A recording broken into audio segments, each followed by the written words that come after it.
Manapa has come out to say that he will dismantle Nigerian army before the declaration of the Biafra freedom come on December 2, 2024. Are you in support of what you have said, and then how is this possible, sir? I, Mr. Bafra, the new Okokundem, to my own understanding, if it's a place where things are working normal, if it's a place where the rule of law is, if it's a place where the government know that peace is far better than fighting, they know that there's no good thing that will come out from the barrel of gun. Nigerian army or Nigerian armed forces supposed to be start to dismantle themselves out of the land of Biafra before the declaration of Biafra. At least 2/3 of their presence supposed to leave Nigeria, Biafra land now, and remain only few. Immediately, Biafra will declare on 2nd of December. In the night of last day, in the night of last day of November, then they have arranged all their things from any location they are, from any barrack they are. They could arrange all their things, the remaining one third into their motor. Immediately on 2nd of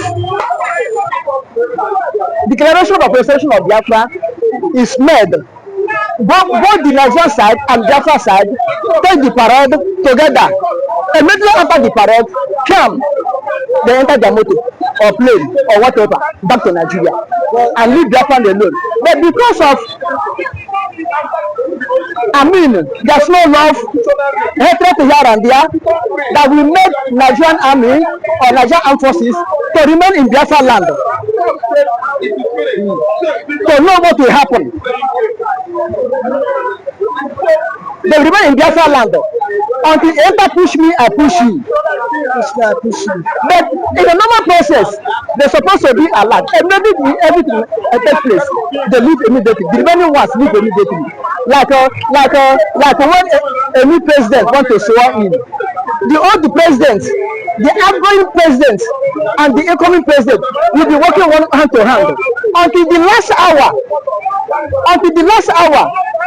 The outgoing president hand over the incoming president. They carry his bags and luggages and leave the seat of power and go. That's how it's supposed to be. But this time around, it's a different case between Nigeria and Biafra. Nigeria will have to prove that they say no, that Biafra will not have their independence, and Biafra will prove that they say we will have our independence. This is why, for sake of peace to reign, for sake to show that Biafras are not terrorist nation, that is why the Prime Minister give Nigerian notice in time to do what? To gradually quit with respect and honor out of Biafra before the D-Day. Do you understand? So what someone Ekpa did is writing. The announcement he made is the writing to avoid push me, I push you, I no go agree. So about push me, I no go agree. To allow things to take place. This is why he announced it in time. That from such and so time, please, my neighboring nation, Nigeria, please pack your bag and luggages and leave Biafra land in peace, not in pieces. But the UN has not declared Biafra a country, so don't you think it will be a force? It will look like a force as if there will be conflict during such movements. If Nigeria will agree, there's no need of UN coming in. It could have been brother to brother issue. It will be settled Georgia. Even though UN will be surprised that these people have settled Georgia, even though it will be more honorable to Nigeria that they solve the problem, Jojo, because I don't see Nigeria being a peacemaker in other nations' affairs, but what that concern them, they cannot make any peace. Why are they anytime part of the peacekeeping contingents in any place the world is going for peace mission? Eh? Why is so? And they they cannot keep peace in their own house. People are dying here and there. The thing to show is that Biafra can keep peace. That's why someone, Prime Minister Samuel Ekpa say, please, from now to so and so, go in peace. Go in peace. Go in peace. This is what the Samuel Ekpa. Look at America. If America can quit Afghanistan honorably, why can't Nigeria quit Biafra honorably? Okay, I think at this point that is a very good Thank you.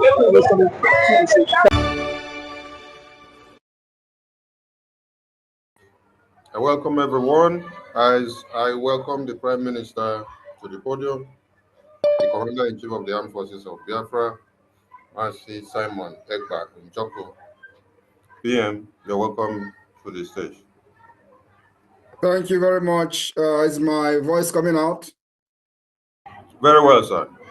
Thank you very much, Honorable Sonny, the Minister of Communication, the Biafra Republic Government in Exile, and the de facto in Homeland. I welcome every one of you this evening from my base. It has been a very successful week as we continue to push in readiness for the declaration of the restoration of independence of Biafra happening in Finland from the 29th of November to 3rd of December 2024 in Lahti. This is the first ever official fundraising for this particular event. This event is costing the government a huge amount of money. And so it becomes very imperative that this particular special fundraising is being conducted so that we will not have any reason to complain or to be stranded in the quest to see a very successful convention in Finland, just like we did last year. Last year convention, we did almost the same thing, though the fundraising was internal fundraising, was not in the public. But this time around, because of the magnitude of this event, it becomes very imperative that we throw the fundraising to the public for entire Biafrans to support whichever little way you can. My fellow Biafrans, I don't want to give speech. I just wanted to come and join the fundraising today for the declaration of the restoration of independence of Biafra. But at the same time, I want to use this opportunity to send a very brief message to the Biafra people. I want you to understand that the roadmap to Biafra independence is very, very clear. We are not hiding anything. We've done step by step to the restoration of Biafra. And this Finland Convention, where the declaration of the restoration of independence of Biafra will be issued, and of course, where many legal documents as to the restoration of Biafra and the pursuit for the Biafra recognition by the United Nations and other countries in the world will be generated. I want every one of you to understand the importance of this. It is where we are going to gather, make decisions, raise a legal document on behalf of the Biafra people by the mandate of over 50 million people that have voted in the ongoing self-referendum. From this document, we will begin the international and diplomatic tussle for the recognition of Biafra as an independent state. I am telling you, this job has been done 60 to 70%. The only thing we needed to do now is to show how resilient we are, making sure that the international community were able to prove to them that we are ready to govern ourselves as state. And so far, so good. Biafra people have demonstrated their readiness to exit Nigeria. Forget about whatever the political elite, criminals, and corrupt politicians, both from the northern Nigeria and from other part of Nigeria, are saying. It is because they see Biafra coming. If you are not making an impact, if they have not seen the green light of Biafra, nobody will be making statement about Biafra want to succeed and Biafra never want to succeed. Like you read today on social media by the war criminal called Gowon.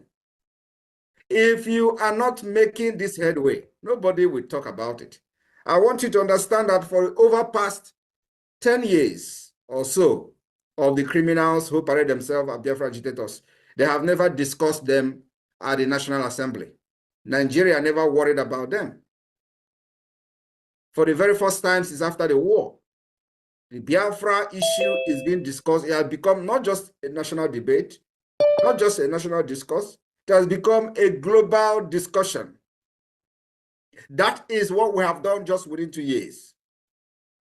And so, those who think that Biafra was a kind of a family franchise, we have come to prove to them that they're actually very wrong. Biafra can never, ever be a family franchise, can never be a business, can never be a career. And that's why we set a limit of 5 years. From 2019 to 2024, that's the exact time that Biafra needed to be declared. And today we have been able to raise army to defend our land. We are engaging the terrorist state in Bakassi Peninsula.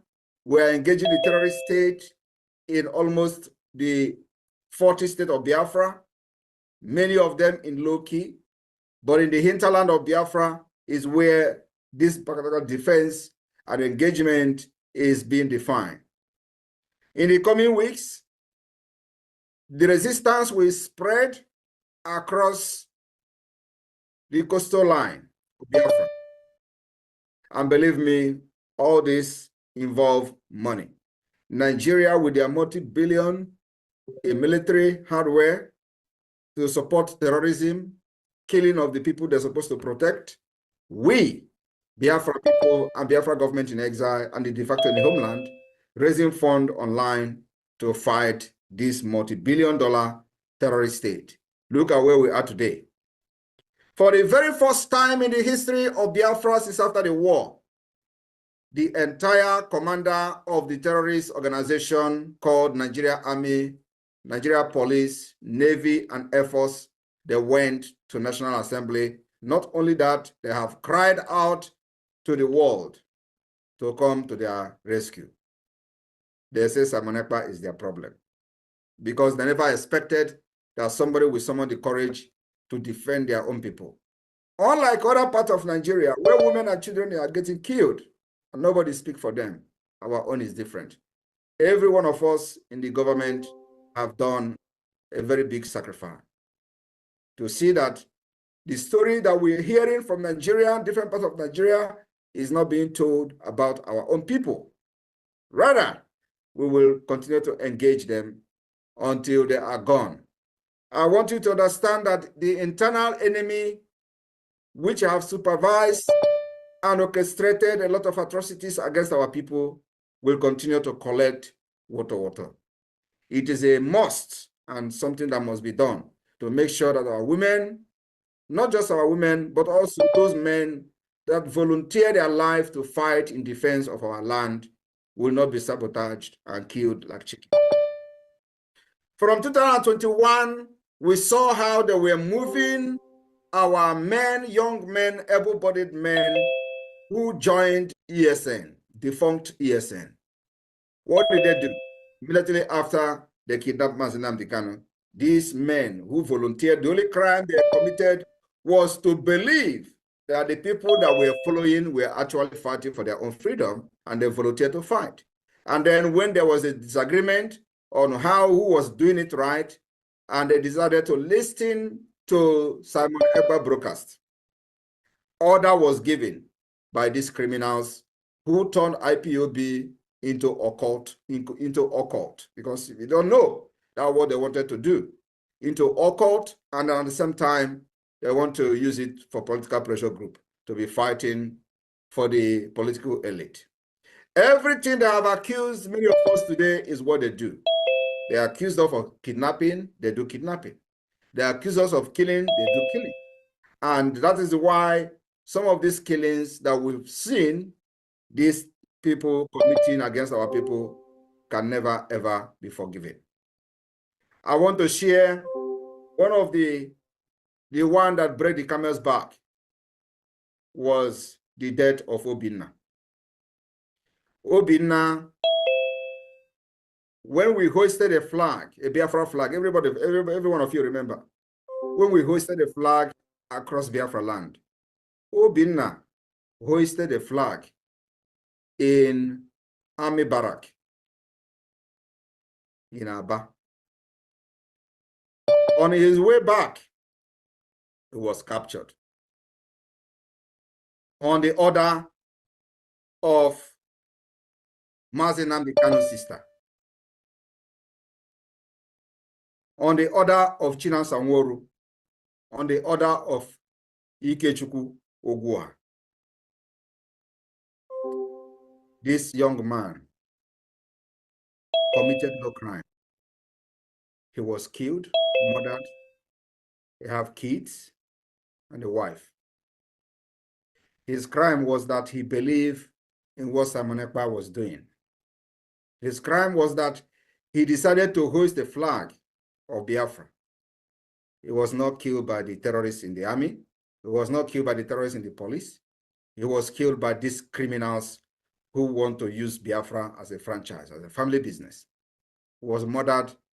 The money in his account was transferred to one of the person's girlfriend.